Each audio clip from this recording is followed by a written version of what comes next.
हाँ जी, अस्सलाम वालेकुम।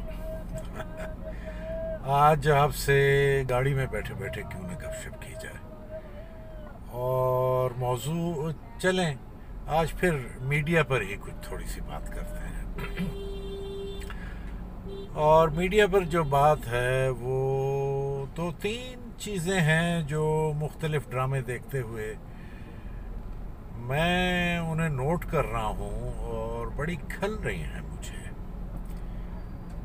और मैं अपने जो डायरेक्टर्स हैं और प्रोड्यूसर्स हैं और राइटर्स हैं उनसे मेरी ये दरख्वास्त है और उनसे ये कहना चाहता हूँ कि एक तो कुछ ऐसा बन गया है कि ड्रामे के अंदर कहानी में अगर अगर किसी किरदार की डेथ हो जाती है, मौत वाक़ हो जाती है, तो हमारे यहाँ ड्रामों में इतना ज़्यादा उसको एलिबरेटली दिखाया जाता है, रोना धोना और जनाजा पड़ा हुआ है और किरदार उसके अंदर लेटा हुआ है, उसके नाक में रुई भी लगा दी है और जनाजा उठ रहा है और जनाजा जा रहा है। ये मैं तो समझता हूँ इसे अवॉइड करना चाहिए, ये कोई देखने में भला नहीं लगता। और बहुत सारी चीज़ें जो हमने बिला वजह इंडियन जो ड्रामे हैं उनसे मुतासर होकर हमने अपना ली हैं खामखा में। मिसाल के तौर पर वहाँ जो किरदार अगर कोई मर जाता है तो वो उसकी अर्थी होती है, उसे आग जल लगाते हैं, मगरिब का वक्त होता है, दरिया के किनारे वो का एक मंज़र होता है, तो उसमें बावजूद एक मौत वाक़या होने के और एक लेकिन उसमें एक ख़ास तरह की, मुझे ये लफ्ज़ इस्तेमाल नहीं करना चाहिए, सेलिब्रेशन का वो एक एलिमेंट और एक शॉट और विजुअली उसको एक अट्रैक्शन मिलती है बहरहाल उस मंज़र को। लेकिन ये हम क्यों करते हैं ऐसा? उनकी देखा देखी हम अपने जनाजे क्यों दिखाते हैं? और कोई ऐसा वो ड्रामे के अंदर रोल भी नहीं अदा करता सिवाय रोने धोने चीखने चिल्लाने के। तो मैं तो समझता हूँ कि इन तरह के सीन्स को अवॉइड करना चाहिए। फिर घरों के अंदर आप देखें, घरों के अंदर ठीक है जो बालिग लोग हैं, ख़वातीन हैं, बड़े हैं, वो तो शायद, लेकिन बच्चे भी तो देख रहे होते हैं।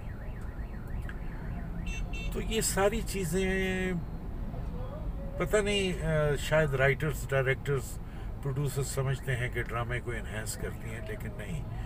मेरा ख्याल है कि ये नेगेटिव इम्पैक्ट आता है। ये आप अच्छा, दूसरा मैं ऊपर तले कोई 3-4 ड्रामे मैंने देखे, मैं उनके नाम नहीं लेता। उन ड्रामों में एक किरदार उसको फालिज हुआ है या लकवा हुआ है, उसका मुंह टेढ़ा हो गया है और वो एक अजीब किस्म की परफॉर्मेंस के कर्ब में मुब्तला है और मुसलसल उसे दिखाया जा रहा है, ना उसके मुंह से अल्फाज ढंग के निकल रहे हैं, ना वो बात ढंग से कर रहा है। तो क्यों ऐसा किरदार है? मतलब उसे लकवा या फालिज करना क्या ज़रूरी है? अगर उसे माजूर ही दिखाना है या अगर वो किसी काम का नहीं रहा, तो अव्वल तो वो अगर हो गया तो बस ठीक है, उसके सीन्स की या सच मेरा ख्याल है कोई ज़रूरत बाकी नहीं रहती। लेकिन अगर बहुत ही अशद ज़रूरत है तो कोई और ढंग भी तो हो सकता है, बजाय इसके कि मुंह टेढ़ा कर लिया और वो भी एक मुसीबत में मुब्तला है। हमारे अदाकार भी माशाल्लाह ऐसे हैं कि ये उल्टे सीधे कैरेक्टर अदा करके वो समझते हैं कि बहुत बड़ी परफॉर्मेंस दे दी है उन्होंने। मेरी नज़र में तो ये ठीक नहीं। चलें, आज की ये 2-4 बातें यहीं पर ख़त्म करते हैं। और यूँ है कि इंशाल्लाह मुलाकात होती है और इस तरह की ये गुफ्तगू और आगे पीछे की बातें, यादें का सिलसिला चल रहा है, ڈرامے کی دنیا کا سلسلہ چل رہا ہے میرے اس چینل سے TJP #TJP، اس کو سبسکرائب کیجئے اور دوستوں کے ساتھ بھی شیئر کیجئے اور بیل آئیکن کا بٹن دبائیے تاکہ جو بھی اپلوڈز ہیں وہ آپ تک بر وقت پہنچ سکیں۔ تو اب اجازت، اللہ حافظ، السلام علیکم۔